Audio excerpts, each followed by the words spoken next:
Hello, I am Shivi Saxena, TGT from Gyandeep senior secondary public school.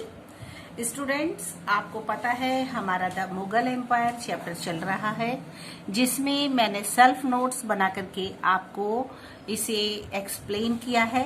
इसमें आपने introduction में देखा था कि किस तरीके से जो मुगल्स थे उनको हम लोगों ने समझा कि स्टार्टिंग उनकी कहाँ से होती है। तो सब कॉन्टिनेंट पार्ट जो था इंडिया का, उसमें बहुत सारी डाइवर्सिटी थी और उसका कल्चर डिफरेंट था, जिसको कि आगे बढ़ाने के लिए कोई भी रूलर इस तरीके से नहीं था जो इसको आगे तक ले जा सके, इसको संभाल सके। तो आपने इसमें बहुत सारी चीजें देखी थी। फिर आपने देखा था कि बाबर से लेकर के औरंगजेब तक हमारा मुगल काल इसमें दिखाया गया है इस चैप्टर में, ये भी आप समझ चुके थे। इसके अलावा फिर हमने इसको कई पार्ट्स में डिवाइड किया था कि इसको समझाएंगे बच्चों आपको। तो मैंने इसके पॉइंट्स डिवाइड कर लिए थे, थीम स्टार्ट कर ली थी, सेट कर ली थी थीम, जिससे कि हम इसमें इजीली इसको समझ सकें। तो बच्चों, इसमें ये पॉइंट्स थे आपके साथ हम जो एक्सप्लेन कर रहे थे। सबसे पहले who were Mughals military campaigns, ये हमारा चल रहा था। तो आपने देखा था कि मुगल्स की स्टार्टिंग किस तरीके से हुई। तो आपने इसमें तैमूर डायनेस्टी में देखा था कि मदर साइड से ये कैसे थे, फादर साइड से इसमें क्या क्या चल रहा था, ये सब कुछ आप समझ रहे थे। फिर मुगल्स कौन थे आपने ये देखा। इसमें वही सारी बातें बताई गई थी जो मैंने आपको समझाई थी कि ये मदर साइड से बहुत ज़्यादा कट्टरपंथी थे, इसीलिए इनको मंगल्स कहा जाता था मदर साइड से। तो फादर साइड से इनका जो भी पार्टिसिपेंट्स होता था वो कोई भी अपने आप को मंगल्स कहलाना पसंद नहीं करता था, क्योंकि उन्हें ये सब कुछ अच्छा नहीं लगता था। क्योंकि जो मंगल्स थे बहुत ज़्यादा हार्ड थे, बहुत ज़्यादा स्ट्रिक्ट थे और उनको बस मारा तोड़ी और इस तरीके से उनको कहते थे कि वो इंसानों का तक खून पी जाते थे, इस तरीके की बातें थी। तो ये सब इस तरह से आगे बढ़ता चला गया। फिर उसके बाद में फिर हम सेकंड पॉइंट पर आए थे, वो था आपका मुगल मिलिट्री कैंपेन्स, ठीक है। तो इसमें हमने सबसे पहले बाबर को लिया था और बाबर से ही स्टार्टिंग होती है हमारी मुगल एम्पायर की, जिसको आप देख रहे थे। इसमें समझ रहे थे कि किस तरीके से बाबर ने कौन कौन से युद्ध किए, कहाँ पर उसने सफलता हासिल की, ये सारी चीज़ें हम जान चुके थे बच्चों। इसके बाद में फिर हुमायूं पर भी हम आ गए थे। हुमायूं को आपने देखा था कि 1530 से लेकर के 1540 और 1555 से 1556 तक इसका किस तरीके से अप्स एंड डाउन्स हुए, इसने क्या किया, क्या कुछ खोया, क्या कुछ पाया, कहाँ ये वापस चला गया, फिर वापस आया तो इसने क्या किया, ये सारी चीज़ें हम लोग इसमें देख रहे थे, ठीक है। फिर इसके बाद में आपने इसमें अकबर को भी समझ लिया था, अकबर, और फिर हुमायूं की मृत्यु भी कैसे होती है, कैसे इसका एंड होता है, वो भी आपने देखा था। और फिर उसके बाद अकबर का जन्म कहाँ होता है, और फिर इसके बाद अकबर आ जाते हैं। 13 इयर्स के थे अकबर जब इनको ये सारा कुछ एम्परर के रूप में संभालना पड़ा था, और इनका प्रशासन बहुत अच्छा था अकबर का। तो ये सारी चीज़ें आप ऑलरेडी समझ चुके थे। फिर हम जहांगीर पर आ गए थे बच्चों। जहांगीर में भी आपने बहुत सारे पॉइंट समझ लिए थे, उसको थोड़ा सा आपके साथ में लेके चलते हैं। तो जहांगीर में आपने देखा था कि जहांगीर ने अपना सेल्फ नेम बनाया था, और ये 1605 से लेकर के 1627 तक इसने राज्यकाल किया था। इसका राज्य जो इसने संभाला था, इसने अपना जहान का मतलब होता है बच्चों वर्ड, और गीर का मतलब होता है कन्क्वायर। तो इसने अपने आप को जहांगीर नाम दिया था खुद ही। और फिर इसमें आपने बहुत सारी चीज़ें और भी देखी थी कि इसकी क्या स्टोरी थी, इसका जन्म किस तरीके से हुआ, फिर रूल इसने कैसे किया, ये सारी चीज़ें आप ऑलरेडी समझ चुके हो, इसे बार बार बताने की ज़रूरत नहीं है, ठीक है। फिर इसके बाद आप लास्ट में आपने इसमें ये देखा था कि जहांगीर के 4 पुत्र थे, और 4 बेटों में से एक था खुर्रम, जिसने आगे चल के जो शाहजहां बना था। तो हम लोगों ने शाहजहां के बारे में भी पढ़ा था बच्चों, देखा था इसमें। तो शाहजहां को आप देख रहे थे कि जिस तरीके से पिता ने अपने खुद का नाम अपने लिए बनाया था, उसी तरह से शाहजहां ने भी अपना नाम अपने लिए खुद नाम दिया था। शाह प्लस जहान है ना, जिसका मतलब होता है king of the world. Shah मतलब किंग और जहान मतलब पूरी दुनिया, पूरे वर्ल्ड का राजा। इस तरह ये इसने सेल्फ नेम अपना दे रखा था। तो आपने इसमें देखा था शाहजहां जो था वो आप समझ चुके थे, आर्किटेक्चरल डेवलपमेंट इसने बहुत ज्यादा किया था। और जो अकबर थे वो एडमिनिस्ट्रेशन के लिए जाने जाते थे, ये भी आप समझ चुके हो, ठीक है। और जो जहांगीर थे इनको आर्ट बहुत, कला के बहुत बड़े प्रेमी थे ये, इनको कला बहुत पसंद थी। और इस तरह से ये चैप्टर आपका आगे बढ़ने लगा था। फिर एक नया टॉपिक आया था इसमें, turbulent period in his history. Turbulent का मतलब होता है अशांति पूर्वक, जो अशांति थी ऐसा पीरियड उसकी लाइफ में कैसे रहा। तो ये भी आपने शाहजहां के बात हो रही है, तो उसने किस तरीके से कौन कौन सी जगह पर लड़ाइयाँ की थी, कौन कौन से कब्जे किए थे, किस कौन कौन सी एरिया को उसने अपने कैप्चर में कर लिया था। तो वो आप देखते हुए, ये हमारा इंडिया है, उसने सारा ये पार्ट उसके कब्जे में आ गया था, इसने कैप्चर कर लिया था, ठीक है। इसके बाद बच्चों थोड़ा सा हम लोग नया लेंगे जो आपके लिए जानना बहुत जरूरी है। इसके बाद आगे बढ़ते हैं इसके लिए। तो आप देखोगे इसमें एक शाहजहां के बाद में आते हैं औरंगजेब, ठीक है।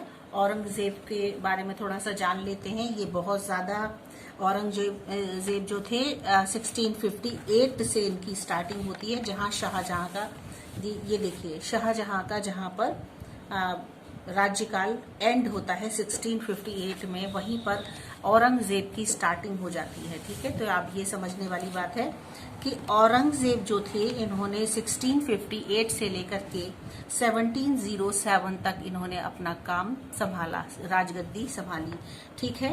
अच्छा, ये बहुत ज्यादा बहुत पॉपुलर नहीं हुए, इनको अनपॉपुलर मुगल रूलर कहा जाता है। अब आपके दिमाग में क्वेश्चन आता होगा बच्चों कि अनपॉपुलर मुगल कैसे हो गया। ये है, हर मुगल जो था मुगल एम्परर बहुत पॉपुलर रहा है, ये पॉपुलर क्यों नहीं हुआ? उसका कारण ये था क्योंकि ये बहुत ज्यादा कट्टरपंथी था, बहुत क्रूअल था, बहुत हार्ड था। इसने जो भी कुछ काम किए अपनी सफलता के लिए दूसरों को नुकसान पहुंचाते हुए किए। इसने अपने बहुत सारे एनिमी खड़े कर लिए थे इसके बिहेवियर से, इसके ये जिस तरीके से राज्य करता था, जिस तरीके से आक्रमण करता था दूसरों को धोखा दे करके, उससे इसके ढेर सारे एनिमी बन गए थे। इसलिए बच्चों इसको अनपॉपुलर मुगल एम्परर रूलर कहा जाता है, ठीक है। अच्छा, हुमायूं के बारे में बेटा एक चीज और नोट करो, बहुत जरूरी है। इसको फादर ऑफ ग्रेट सन कहते हैं और son of great father Humayun को कहा जाता है। हुमायूं को दो नाम से जाना जाता है, father of great sun and son of great father. मतलब एक अच्छे पिता, फादर ऑफ ग्रेट सन, वो एक अच्छे उसका एक अच्छा बेटा था, किसका? हुमायूं का। तो अच्छा बेटा कौन था? बाबर ग्रेट, जिसको कि ग्रेट के नाम से जानते हैं, ठीक है। तो वो अकबर का पिता था और इसके अलावा एक अच्छे पिता का पुत्र था। तो इसका पिता कौन था? वो बाबर था। तो बाबर और अकबर दोनों ही उसके फादर और सन के रूप में ग्रेट माने जाते थे और हुमायूं उसमें बीच में था। हुमायूं ने बहुत ज्यादा अच्छा कुछ भी नहीं कर पाया था, इसका सारा जीवन स्ट्रगल में गुजर गया था, ठीक है बच्चों। सारा संघर्षों में इसका समय निकल गया और फिर ये वापस चला गया, फिर काबुल से फिर वापस आया दिल्ली पर, फिर इसने राज्य किया। इस तरह से अप्स एंड डाउन्स बहुत रहे इसकी लाइफ में, तो इसको बहुत ज्यादा ग्रेट वगैरह का नाम से नहीं जानते हैं। फिर औरंगजेब आ गए। औरंगजेब ने अनपॉपुलर मुगल एम्परर के रूप में ये रहे। फिर इसके कौन कौन से कारण थे, इसने इसकी मिलिट्री कैंपेन्स क्या थी वो देखो। अहोम वर डिफीटेड इन 1663। क्या हुआ था? जो अहोम्स थे उसको इसने 1663 में डिफीट कर दिया था। अच्छा देखिए, इसके बाद फिर क्या हुआ, मिलिट्री कैंपेन्स जो थी वो किस तरीके की थी औरंगजेब की। तो Ahoms were defeated in 1663 but rebuild again in 1680। उसने क्या किया था, अहोम्स को डिफीट कर दिया था 1663 में। कहने का मतलब ये है कि उस समय उसने मुगल्स का जो था अधिकार, अहोम्स ट्राइब जो सोसाइटी थी उस पर उसे लगने लगा था कि हमारा यहाँ पर मुगल शासन हो सकेगा। लेकिन उसके बाद उन्होंने रिबिल्ड कर दिया था अहोम्स ने 1680 से, जिससे क्या हुआ, जो सफलता थी वो उसकी वापस चली गई थी। दूसरा, campaigns against Yousafzai and Sikh were temporarily successful. जो यूसुफजई थे और सिख जो थे उनके साथ में भी इसी तरीके से इसने किया था। इनके अगेंस्ट इसने अपनी जो टेम्परेरीली सक्सेस इसने हासिल कर ली थी, वो भी कुछ समय के बाद में सफलता जो थी असफलता के रूप में उसके सामने आके खड़ी हो गई थी। उसे लगा था कि मैंने अपना मुगल शासन जो है इनके ऊपर, इनके राज्य में अपना मुगल राज्य फैला दिया है, लेकिन ये सफलता उसके लिए ज्यादा देर नहीं रह पाई। उनके भी रिबिल्ड करने की वजह से ये टेम्परेरीली सक्सेस बन गया था। फिर देखिए थर्ड में, Mughal intervention in the succession. जो मुगलों का जो टाइम पीरियड था उसमें एक इंटरवेंशन आ गया, मतलब और सफलता को लेकर के, मतलब कुछ समय के लिए वो जो सफलता थी वो रुक गई थी।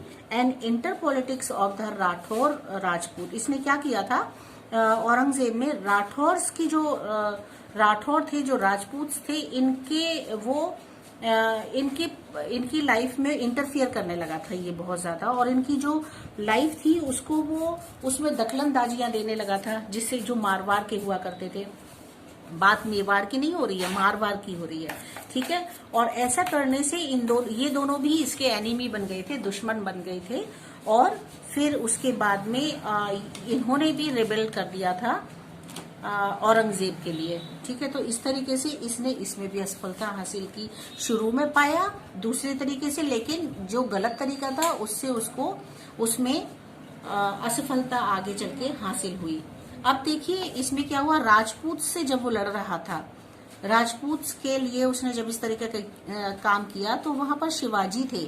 शिवाजी उस समय के रूलर हुआ करते थे, और शिवाजी जो थे वो हिंदू धर्म को मानते थे, और औरंगजेब जो था वो इस्लामिक था, ठीक है। और इसका क्या था, ये दूसरों के धर्म को इम्पोर्टेंस नहीं देता था, दूसरों के रिलीजन की वो बिल्कुल भी परवाह नहीं करता था। उसके लिए केवल अपना ही रिलीजन सब कुछ होता था। तो इससे लोगों के मन में इसके लिए लोगों का एक फीलिंग उसके लिए गलत हो गई थी, और धीरे धीरे करके इस तरह से इसका जो शासन था वो भी हल्का पड़ने लगा, और इसने अपने दुश्मनों को बहुत ज्यादा खड़ा कर लिया था। अब देखिए बच्चों, ये जो इस तरीके से राजपूत हैं, राठौर्स हैं और आपके सिख हैं, इन सबको ये धीरे धीरे क्या कर रहा है, अपने ढेर सारे इसने एनिमी तैयार कर लिए हैं। अभी तो कुछ नहीं है इसने बहुत, लेकिन आगे चल के जब आप देखोगे कि औरंगजेब के बाद में मुगल शासन जो है वो बहुत कमजोर पड़ने लगेगा और टुकड़ों में विभाजित हो जाएगा।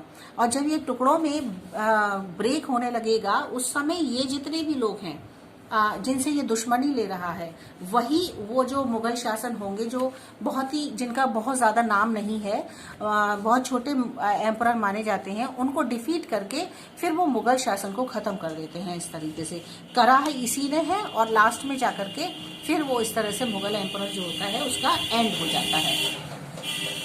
अब देखिए इसने मराठास को के अगेंस्ट भी इसने बहुत सारा ऐसा किया, और उससे फिर रिबेलियन इसको मिला, और फिर बाद में ये यहाँ पर भी असफलता हासिल इसको हुई। फिर देखिए campaigns under Aurangzeb not very successful.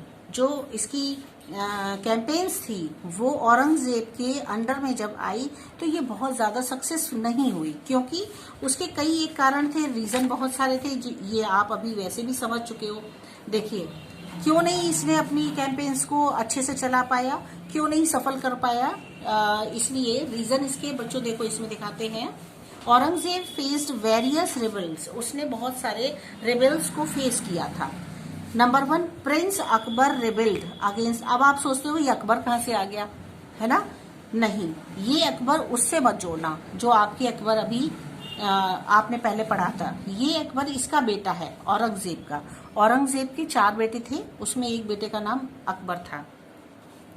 तो जो प्रिंस अकबर था वो औरंगजेब के खिलाफ खड़ा हो गया, और उसने जो सपोर्ट उसने मराठास को देना शुरू कर दिया और डेक्कन सल्तनत जो थी उसको उसने सपोर्ट करना शुरू किया। फिर क्या हुआ, जो प्रिंस अकबर था इसको औरंगजेब ने निकाल दिया राज्य से, और निकालने के बाद फिर ये जो अकबर था ये शरण लेने के लिए मराठा के पास पहुंचा, और डेक्कन सल्तनत था उस समय उसका नाम था शबाबीद शाह, रूलर था वो ईरान का डेक्कन में। तो वहां ये जाकर के इससे इसने शरण ली। अच्छा, ये दुश्मन था इसका औरंगजेब का, लेकिन इसने अकबर को शरण दे दी क्योंकि उसे ये पता चला कि ये उसके खिलाफ है, तो ये दोनों मिल गए। और इस तरह से जो शहाबीद शाह रूलर था उसने ईरान में इसके बेटे को अकबर को पनाह दी थी। इस तरह से ये यहाँ से चला गया। ठीक है, ये एक इसका रिबेल बना, रीजन बना। सेकंड, औरंगजेब एनेक्टेड बीजापुर इन 1685। औरंगजेब जो था इसने बीजापुर में 1685 में क्या किया था, ये यहाँ पर आया, इसने कोशिश की कैप्चर करने के लिए लेकिन ये नहीं कर पाया। And Golconda in 1687। फ्रॉम 1689 क्या हुआ था, जो शिवाजी जो थे वो अपने ही उसमें थे, अपनी गुफा में थे। गोलकोंडा किसको कहते हैं, मतलब दूसरे की सेना में जाकर के, इतनी हिम्मत होनी चाहिए कि दूसरे की सेना में जाकर के उसी को मार के चले आओ। अच्छा, ये तो आपको पता ही है कि शिवाजी जो थे वो बहुत अच्छे वॉरियर थे, बहुत बड़े योद्धा थे, बहुत बहादुर थे वो। तो औरंगजेब ने बीजापुर में 1685 में गोलकोंडा और 85 से लेकर के 87 तक के टाइम पीरियड में उसने औरंगजेब ने क्या किया कि वो शिवाजी जो थे उसने उनके साथ लड़ाई की, और शिवाजी तो बहुत बड़े योद्धा थे, वो गए उसके गुफा में और वहीं से उसको खींच कर लेकर आए, जो कि बहुत बड़ा काम होता है, जिसको गोलकोंडा कहते हैं। ठीक है, इस तरह से चलता रहा। और औरंगजेब जो था पर्सनली उसने अपनी कैंपेन मैनेज की दक्कन में, और मराठा के खिलाफ उसने सेना तैयार की। ये भी इसका एक वीक पॉइंट बना। फिर देखिए, Aurangzeb also had to face the rebellions north India in the Sikh. और जो सिख हुआ करते थे, जो जट्स थे, सतनामीज थे, इन लोगों को लेकर के नॉर्थ इंडिया में औरंगजेब ने अपने आप ही रिबेल्स तैयार कर दिया, मतलब उनके खिलाफ खड़े हो गए ये in the north east of the Ahoms, north east जो अहोम थे वहां पर, and in the Deccan of the Maratha. और जो मराठा का जो डेक्कन पार्ट था, यहाँ पर इन्होंने अपने आप को इनके लिए रिबेल्स करके खड़ा कर दिया। ये इनका एक बहुत बड़ा वीक पॉइंट बना, रीजन बना इनके अनसक्सेस होने का। फिर देखिए आगे चल के उसकी मृत्यु हो गई। His death was followed by A succession conflict among his son. उसका ही एक बेटा था, उससे कॉन्फ्लिक्ट होने में उसने इनके जो औरंगजेब था उसकी मृत्यु हो गई, वो खत्म हो गए।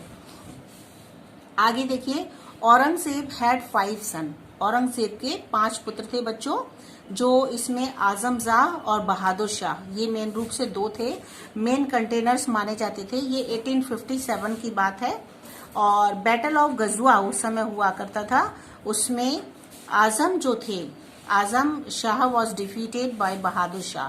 क्या हुआ था, गजवा में एक बैटल हुआ था जिसमें कि आजम शाह जो थे उनको बहादुर शाह ने डिफीट कर दिया, हरा दिया। And then he was ruler. उसके बाद वो क्या हुए, वो रूलर बन गए। ठीक है, अब देखिए आगे चल के इसके बाद आपका नेक्स्ट पॉइंट आता है मुगल ट्रेडिशन ऑफ सक्सेशन। ठीक है, आप देखो, फिर वापस हम वहीं चलते हैं और एक बार देख लेते हैं हमारा कौन सा पॉइंट है। तो आपका ये 4th पॉइंट आ गया। ठीक है, 1, 2, 3 एंड 4th। अब 4th पॉइंट पर हम देखेंगे। चलो बच्चों, अब जरा थोड़ा सा इधर देख लेते हैं। हमने इधर कुछ पॉइंट्स बनाए थे, थीम बनाई थी, तो उसमें आपका हु वर मुगल्स हो गया, मुगल्स मिलिट्री कैंपेन्स हो गया, मुगल एम्परर्स को आपने देख लिया। अब 4th पॉइंट आता है मुगल ट्रेडिशन ऑफ सक्सेशन। ठीक है, तो वही आपके लिए मैं लेकर आई हूं। इसमें आप देखिए, आपने यहां तक देख लिया था, इसके बाद आप यहाँ आ जाइए। इसमें आप देखेंगे कि किस तरीके से मुगल ट्रेडिशन ऑफ सक्सेशन। ठीक है, ये हमारा हो गया 4th पॉइंट। ध्यान रखिएगा, ये 4th पॉइंट है। ठीक है, मुगल ट्रेडिशन ऑफ सक्सेशन। ठीक है, कौन कौन से मुगल्स के ट्रेडिशंस थे जिससे कि उन्हें सक्सेशन मिली। अच्छा देखिए, सक्सेशन का मतलब क्या होता है, उत्तराधिकारी। ठीक है, उत्तराधिकारी मतलब मुगल के जो ट्रेडिशंस थे इसमें उत्तराधिकारी कौन था, मतलब किसको बनाया जाता था, कौन राजगद्दी को संभालता था, ये मतलब होता है सक्सेशन का। ठीक है, तो अब इसको डिवाइड करके देखते हैं टाइप्स ऑफ सक्सेशन। दो तरह से उत्तराधिकारी बनाया जाता था। ठीक है, 2 टाइप से। तो अब इसको भी आप डिवाइड करोगे 2 टाइप्स ऑफ सक्सेशन। इसमें आप देखेंगे एक साइड में आपको बताया है प्रिमोजेनिटोर और दूसरा है आपका कैपेरेसनरी। ठीक है, ये 2 वर्ड हैं। इसका मतलब होता है ज्येष्ठाधिकारी, मतलब ज्येष्ठ मतलब बड़ा बेटा। इसका मतलब है मुगल ट्रेडिशन था कि उसमें उत्तराधिकारी जो बनाया जाता था या तो वो बड़ा बेटा होना चाहिए। ठीक है, उसको बनाया जाता था। इसको कहते हैं the types of succession where the adult son inherited the father's state. पिता की स्टेट का बड़ा बेटा एडल्ट होने के बाद जो है बड़ा बेटा है वो ही इस सक्सेशन को चलाएगा, इस राज्य को संभालेगा।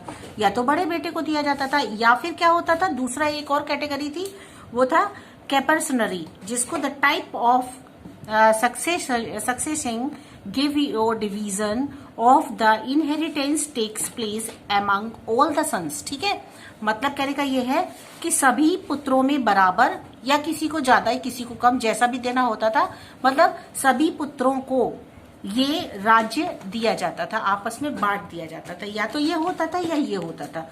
2 तरीके से सक्सेशन इनके यहाँ हुआ करता था मुगल्स के टाइम पीरियड में। ठीक है, तो यही है इस मुगल ट्रेडिशन ऑफ सक्सेशन में। इसको थोड़ा सा आगे और बढ़ा के लेंगे हम लोग। ज्येष्ठाधिकारी मतलब बड़े पुत्र को ही राज्य को संभालने के लिए देना, या फिर जितने पुत्र हैं उनको बराबर आपस में बांट देना, या फिर जिसे कम या ज्यादा जैसे देना हो उस तरीके से उन्हें करना। ठीक है, तो ये आपका इसमें मुगल ट्रेडिशन ऑफ सक्सेशन में आपको समझाया जाएगा। What was the Mughal tradition of succession. Mughal tradition के सक्सेशन का क्या था, इसमें क्या चीज है। तो इसको बच्चों अब हम लोग नेक्स्ट वीडियो में इसे लेंगे कि किस तरीके से सक्सेशन जो था मुगल ट्रेडिशन का बनता चला गया, किस तरह से स्टार्टिंग होती है उसकी, किस तरह से एंड होता है, ये सब हम इस चैप्टर में आगे देखेंगे नेक्स्ट वीडियो में। ओके बच्चों, इतना आप अच्छे से समझ लीजिएगा। जब ये चैप्टर पूरा कंप्लीट हो जाएगा तब मैं आपको इस चैप्टर के ये नोट्स PDF के रूप में बनाकर